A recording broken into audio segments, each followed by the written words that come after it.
Hello friends, চলে এসেছি আজকে একটা নতুন রেসিপি নিয়ে। তো আজকে কিন্তু বন্ধুরা আমরা খাবো রূপচাঁদা মাছ।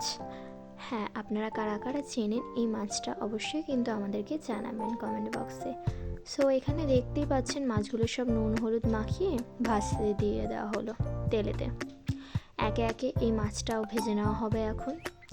আর আমি বলেছিলাম না ফ্রেন্ডস, আমার আয়লা মাছ খুব খেতে ভালো লাগে। এই মাছটাও না আমার কেমন যেন আয়লা মাছের মতনই লাগে।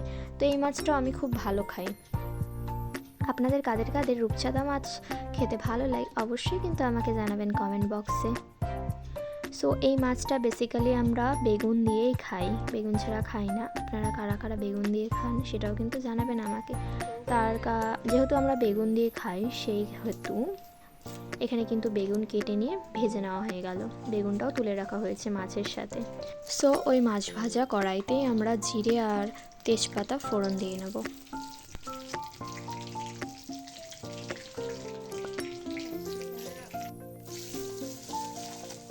আর হ্যাঁ, এই তরকারিতে শুধু কিন্তু একা বেগুনই থাকবে না, এর সাথে কিন্তু আলুও থাকবে। আলু না থাকলে যেন বাঙালিদের খাওয়া দাওয়া সম্পূর্ণই হয় না। আর আমার তো বিশেষ করে হয়ই না, আমার আলু দরকারি সব তরকারিতেই বিশেষ করে।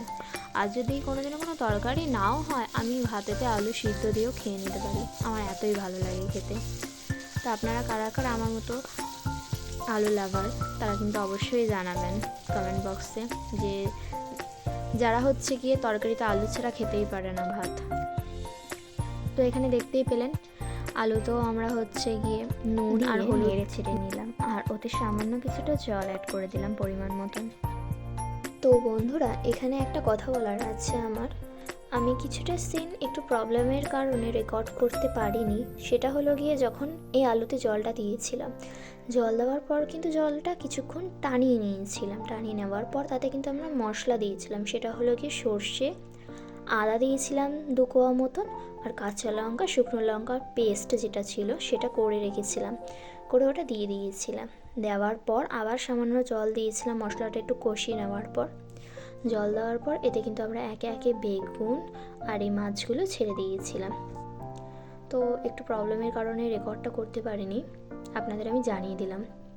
সবসময় যে মশলা তেলেতেই দিতে হবে সেরকম কিন্তু কোনো ব্যাপার নেই, তেলেতে দেওয়া ছাড়াও এমনিও দেওয়া যায়। তো এটাও সেভাবেই করেছিলাম তরকারিটা আমরা। তো ফ্রেন্ডস, আজকের মতন এটুকুই, দেখা হবে নেক্সট ভিডিওতে। আজকের মতন আমি রেসিপিটা এখানে এন্ড করছি। টাটা, সবাই ভালো থাকবেন, সুস্থ থাকবেন।